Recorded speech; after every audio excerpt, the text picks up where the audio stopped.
House GOP Conference Chairwoman and Harvard alum Elise joins us now. Elise, good to see you. Congresswoman, good to see you. I just want to get your reaction. After that exchange, replaying it for you, now that Harvard is reportedly going to hire McGill.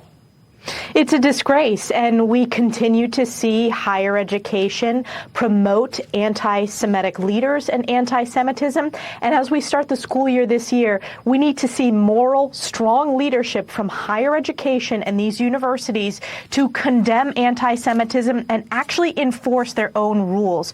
We saw the first day of classes at Cornell, there were vile anti-Semitic graffiti on campus, and yet you still have these universities not showing leadership. This is why it's so important legislatively that we use our oversight capacity when it comes to taxpayer dollars funding these institutions, that we rein that in and hold them accountable. We need to ensure that President Trump's strong Title VI protections for Jewish students are enforced, and Joe Biden and Kamala Harris's Department of Education have refused to do that.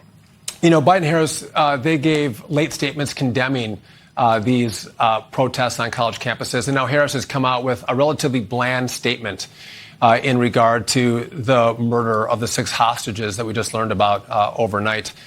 Your take in regard to whether Kamala Harris is going to protect Jewish students on college campuses, number one, but does she have the fortitude to protect Americans around the world after we see one of those 6 being an American citizen killed by Hamas just yesterday?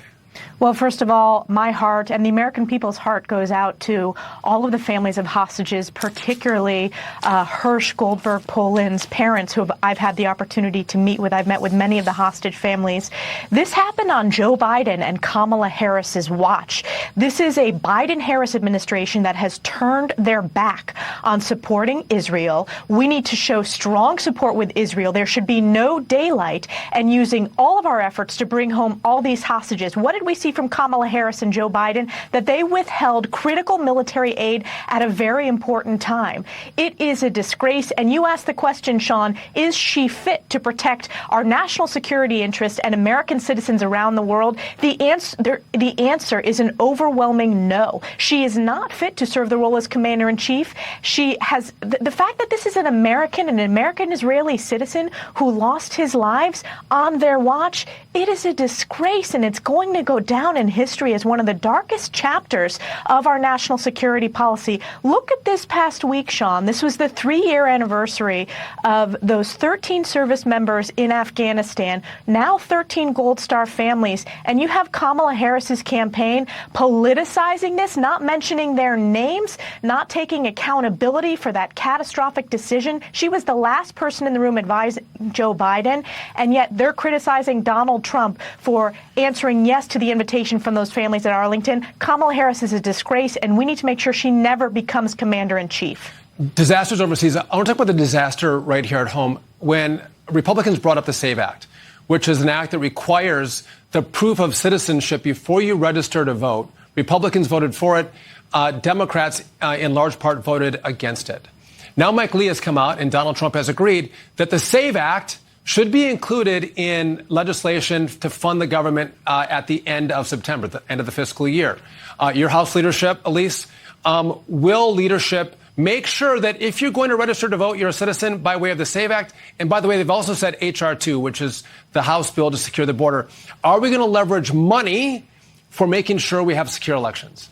Well, certainly the House Republicans are going to continue to push the SAVE Act. We're in discussions with the Speaker and all of our colleagues, and Republicans support ensuring that we have legal and constitutional elections. What is telling, Sean, is that nearly every single Democrat opposed the SAVE Act. They want illegals to vote in this election. We need to make sure we have a secure election, so that absolutely will be part of the government funding discussions. It's a principle that House Republicans will fight for, along with border security. What I do want to say is Chuck Schumer has failed to put anything on the floor when it comes to appropriations to ensure that only legal American citizens are able to vote in our elections, and he has refused to pass H.R. 2, which is the Secure the Border Act, to return to President Trump's effective policies when it comes to securing our border. Kamala Harris owns this border crisis. She's trying to wipe away her history, as Joe Biden's open borders are. She owns the economic, national security, and humanitarian open border crisis that her policies created. Here's the problem, and you get it.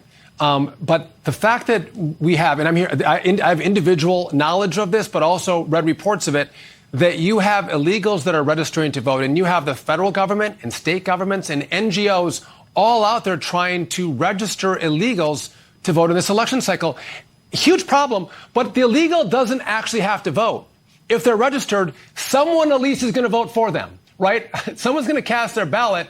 And again, it undermines the American security in their own election and going, you know, if I win, great. If I lose, I'm going to go home and fight hard again the next time. But if you don't trust the election because you're not sure that illegals aren't voting in it, it undermines our whole system of government.